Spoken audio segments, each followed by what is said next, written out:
The Raptor chamber pressure is nominal.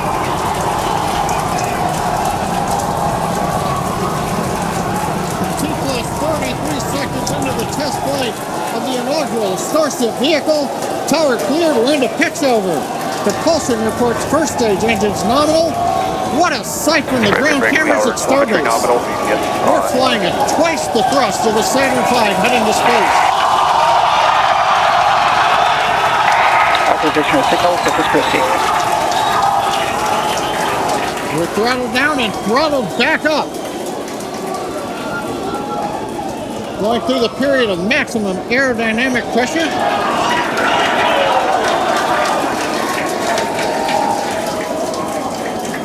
As the velocity increases, the density of the atmosphere is decreasing. Max Q. Lessening stress on the vehicle. The call out, max Q now.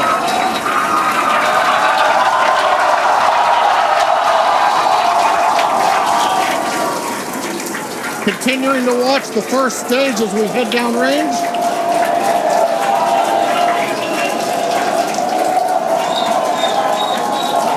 A 100 seconds into flight.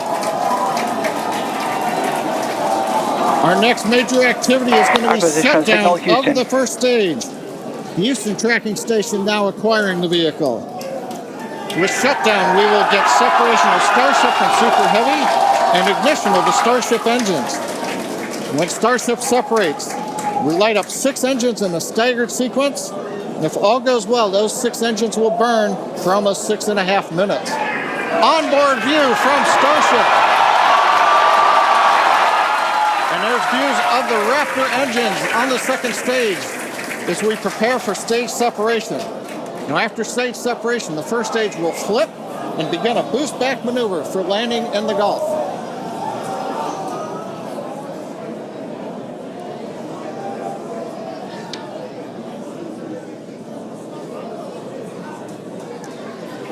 Continuing to fly, 2 minutes 40 seconds. Let's get ready for main engine cutoff.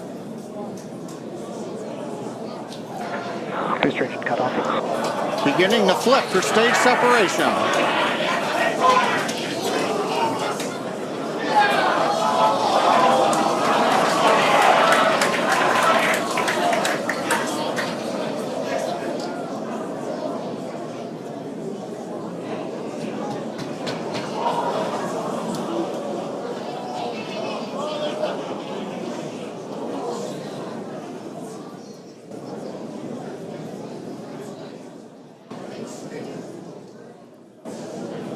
As of right now, we are awaiting stage separation, where Starship should separate from the Super Heavy booster. Yeah, Kate, right now it looks like we saw the start of the flip, but obviously we're seeing from the ground cameras the entire Starship stack continuing to rotate. We should have had separation by now. Obviously, this is does not appear to be a nominal situation. Yeah, it does appear to be spinning, but I do want to remind everyone that everything after clearing the tower was icing on the cake. And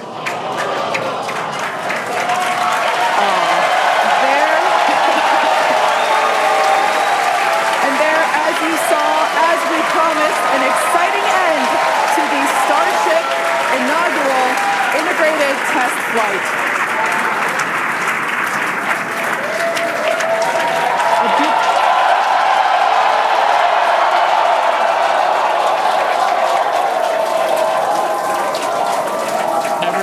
Absolutely pumped to clear the pad and make it this far into the test flight, the first integrated flight of the booster and the Starship vehicle.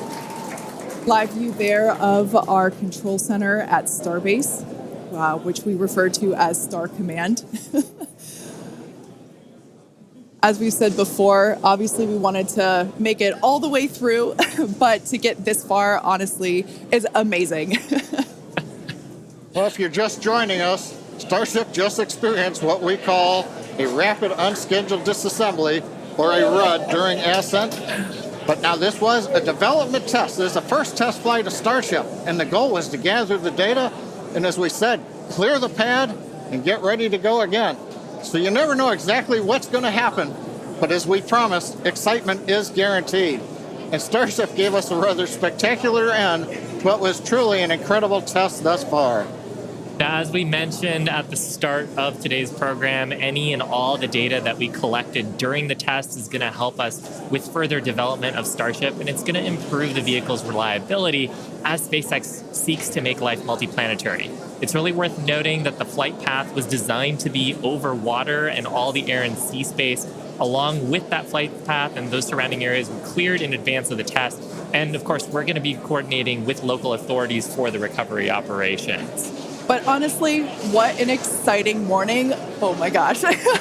We had a successful liftoff from Starbase, Texas at 8:28 a.m. Central Time.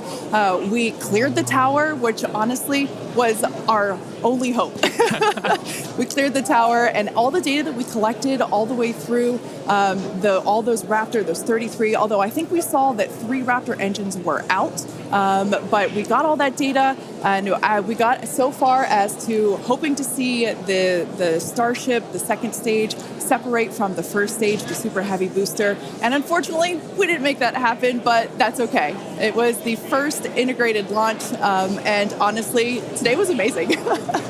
Absolutely incredible day. We made it through a number of those initial test objectives with getting booster ascent, getting all the way through the countdown, working some issues at the end. Like, totally really fantastic day. Got through the gate at T-minus 40 seconds on the second try. Everything released, the hold downs, quick disconnect arms, everything moves out of the way. And then we got the vehicle off of the pad, through max Q, all the way up to stage separation, even starting into the prep for stage sep. And then, as we say, a lot of excitement. Yep. Honestly, my face has had a smile on it since liftoff, and now my face hurts. Now, since we don't have any insights on the cause of our rapid unscheduled disassembly at this point, we're going to end our webcast here. Teams will continue to review the data and work toward our next flight test. But before we go, a big congrats to the entire SpaceX team on an exciting first integrated flight test of Starship. And of course, a shout out to our viewers. We appreciate you joining us. And as always, we thank you for your interest in Starship, SpaceX, and your ongoing support.